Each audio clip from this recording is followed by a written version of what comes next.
typically we start these videos nosing it, but we have to comment on the color here first. We are working with some type of worldwide sipping spirit. It was drawn at random from a pool full of blind samples. It's in a amber tinted sample jar, which means it's an international or worldwide sipping spirit. When I poured it before this video started, I could not help but remark on the color. This is barely anything, which is crazy. I mean, you can see it very clearly against that black curtain. Like, this is pale. This is one of the most It's a blend in with my well-hydrated humans I've ever seen. Also, as it was just sitting here, you poured it. It was just sitting here. I didn't do anything. And then, like, you reached over to turn the camera on and sat back down, and I could smell it. I was like, whoa. Like, so I haven't even smelled this yet, but I've already smelled it yet. Also, let's just go ahead and get this out of the way. Oh, hi. I'm Erin. I'm Josh. We are Stuff and Whiskey. We are. I like Erin to say that because I say Stuff and Whiskey. Stuff and Whiskey. And it sounds like I'm saying we're stuffing whiskey. You've done better. You said Stuff and Whiskey. I'm about to stuff this whiskey in my face, but... You're fixing to. We're blind to remove all labels, hype, and bias, but this whole channel is just us hanging out together, sharing it with you guys. We like to share pours with friends and do fun whiskey stuff. That's what this channel is all about. If you like that sort of thing, subscribe to the channel. If you don't, that's cool. Yeah. Maybe and we don't take ourselves too seriously. Yeah. So, like, we're just having fun. If that's not your thing, maybe there's a reason you clicked on this video. Maybe it has something to do with this pour. We shall see. But you're going to see what we think about it. We're going to smell it, taste it, give it a rating.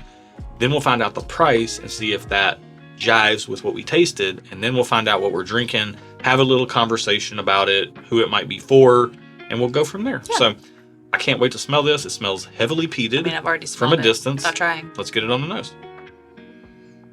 Wow. You know, like this. Go ahead. No, you go ahead. No. Ladies first. This is like the strongest smell I've ever smelled. Okay, this smells like the most interesting man in the world, Dos Equis guy. Yeah. If he were, I'm not saying this smells like cigars, but like if he went outside to smoke a cigar and then came in and you're like, dude, you just finished and you still smell like an on fire cigar. It smells over the top, peated. Yeah. Smoky. It smells like your screensaver. So Josh has. They can't see this. I know Josh has a screensaver of like. It's like pine trees and fog. But like you mostly see fog. But if it's fog. Yeah, you just see a couple pine trees. And if the fog were smoky peat, that would be this. It smells sweet and savory at the same time. That's the peat profile, is sweet and savory at the same time. I'm getting more savory than sweet on this one, on the nose. I'm just going to go ahead and say it because I can't help but not say it. This smells like, it smells adjacent to or similar to an Ardbeg peat profile to me. Okay. And I'm not trying to guess if that's what it is. I'm not familiar enough with Scotch. I just like to drink it. Yeah. So I can't comment. It's almost like grilled, like barbecued pineapples on a skewer, but they've started to turn black on the edges. Charred. Because they're charred. And then also this almost like bacon fatty, savory sweetness to it. Like candied bacon. If you've ever had like pork belly that's been candied. I have not, but that sounds like it would probably be good. So good. We live in Nashville, Tennessee, and there's a sushi restaurant called Virago, or there used to be at least. Is that in Cool Springs? It's in the Gulch. Oh. But they had this dish, an appetizer dish called Ninja Bacon, and it was charred pork belly. Oh. It was so savory and so sweet at the same time. And that's what this smells like. Okay. Well, cool. Let's get this on the palate. Let's do Cheers. It smells like Ardbeg or Lagavulin to me.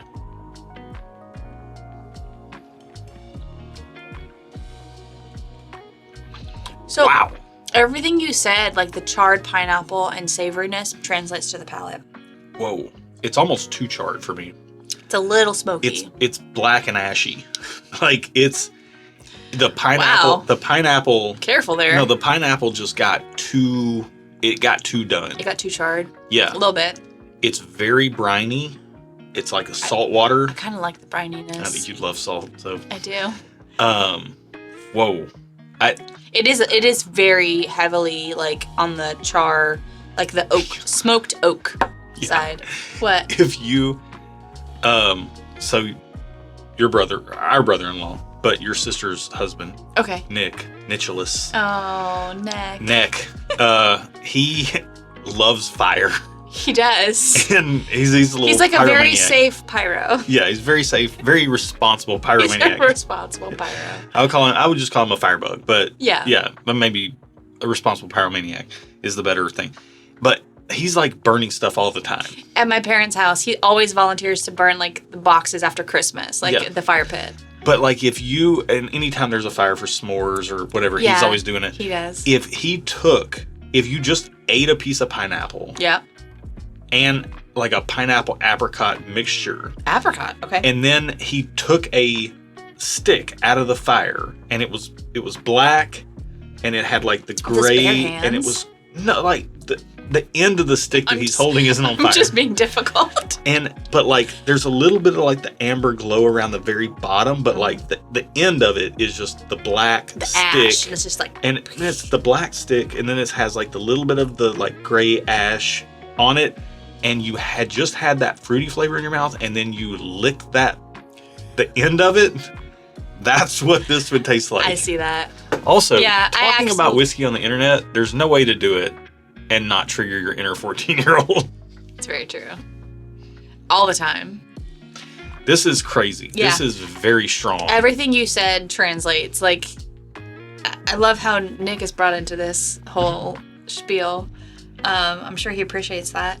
Oh, second sip. Things are being more cohesive. Yeah, I've had a couple sips now, but everything you said still translates. Mm-hmm. I like this because I know that it's not a bourbon or a rye. So knowing that, getting my mind outside of what we normally do as a bourbon or a rye, I like this. I don't know if it would be something I would reach for every day. I think right now, even with my scotches, I kind of want something a little bit more fruity. I agree. I love everything that's here. I just want more fruit sweetness. Yeah, I kind of do too. And I like it when it kind of leans more of like the peach fruits. That's kind of where I like.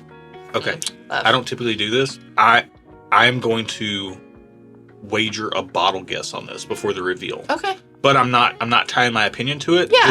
This is what I think it is based on what I know, this is a product I've never had before. Oh. But if you've never had it, then I've never had it. Yeah. What I will say is. Oh, so we have the wrong glasses. I know. Oh, okay.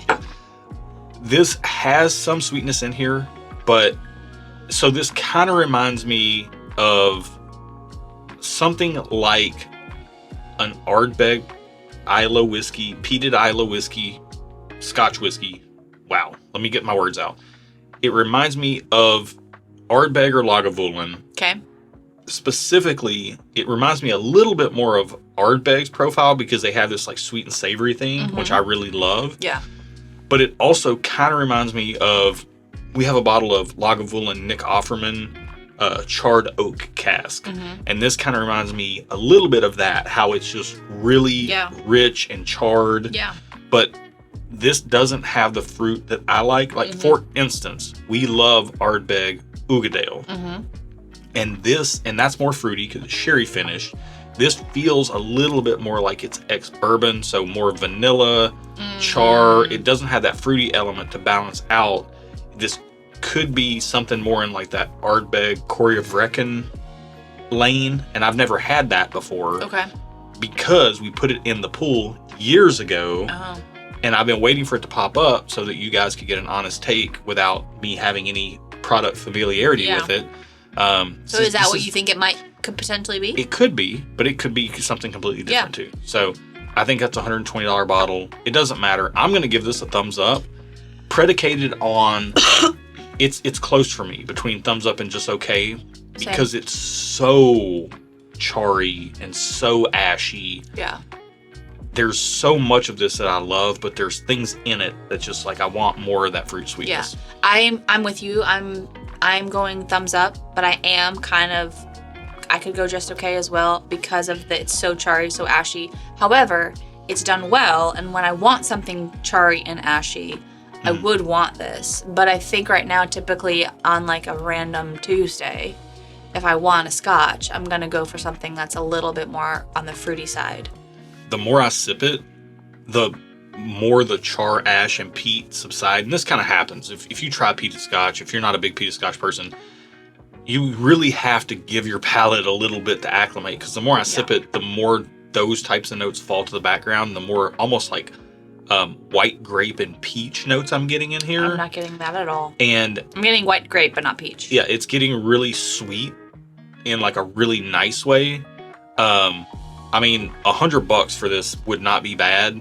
I'm just okay, but only because I would only reach for this bottle sometimes. I thought you were thumbs up. Am I thumbs up? I thought you were thumbs up, borderline just okay. Or did I mishear you? I'm thinking, I might have not heard you right. I'm thinking this is about $100, and that's my dividing line between thumbs up and just okay. Okay. So I'll go thumbs up because, especially that last sip I just took, I'm gonna give it a thumbs up. I'm thumbs up, thumbs up. But I could be just okay depending on the price. I would rather have, in my opinion, the Offerman Edition charred oak cask, but that product has come and gone.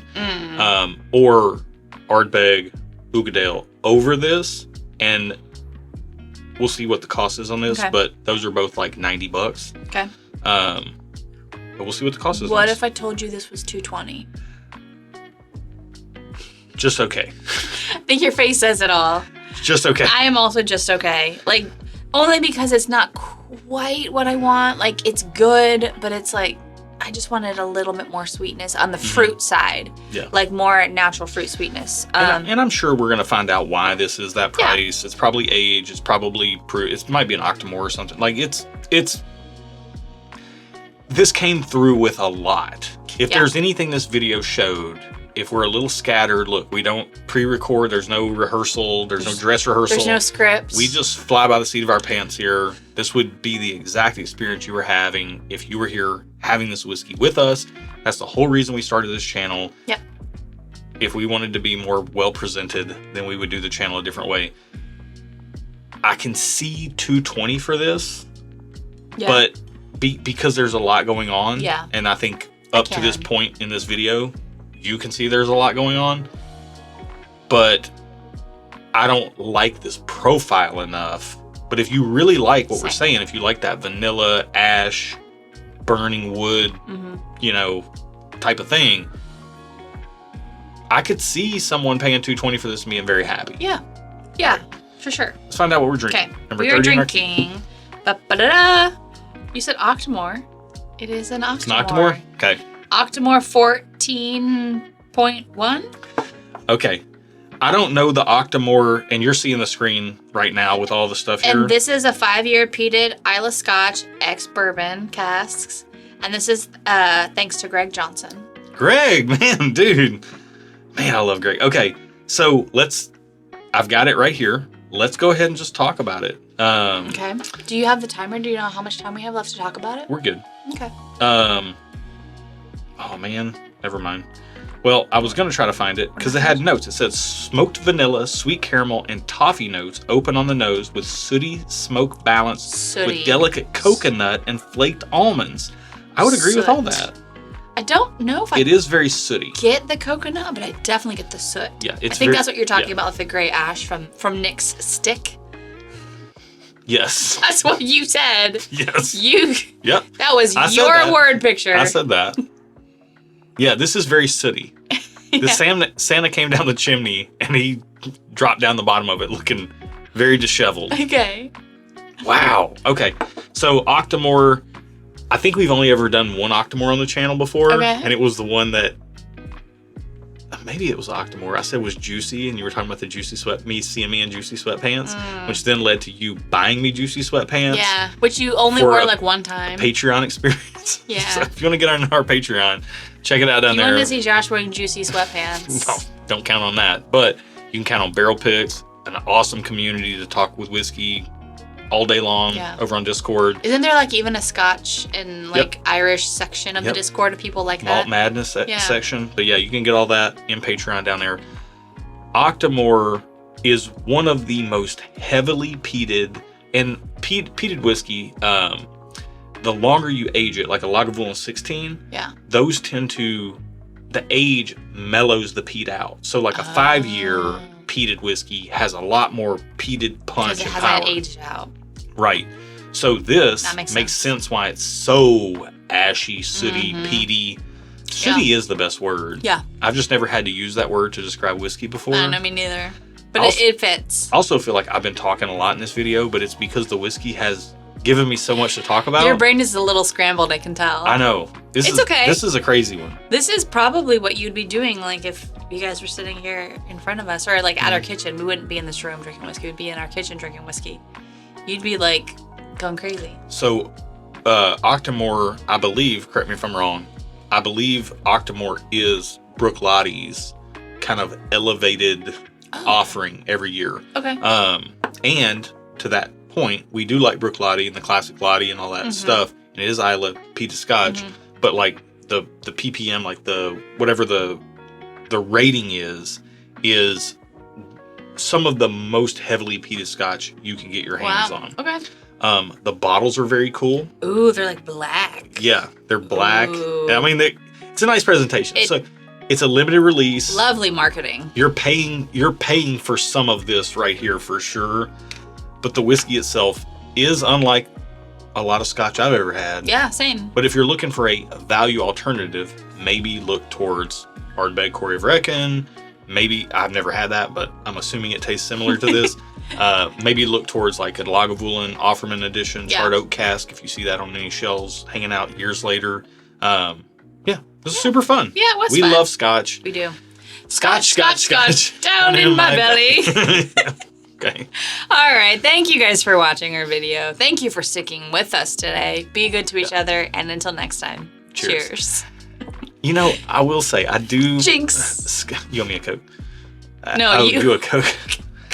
I do love Scotch. Like, this, I was trying to tell somebody this the other day. Because we do so much bourbon and rye on the channel, and by myself, I do gravitate towards bourbon. Yeah, you do. If I'm going to drink something by myself... You drink bourbon. I'm going to drink bourbon. Yeah. But Scotch is almost like a vacation. Yeah, I can see that. You know? It feels so different. It's like we live in Nashville, but if we want to go to the beach or the mountains, like, it's a nice vacation. Yeah. And that's what Scotch feels like. I get that.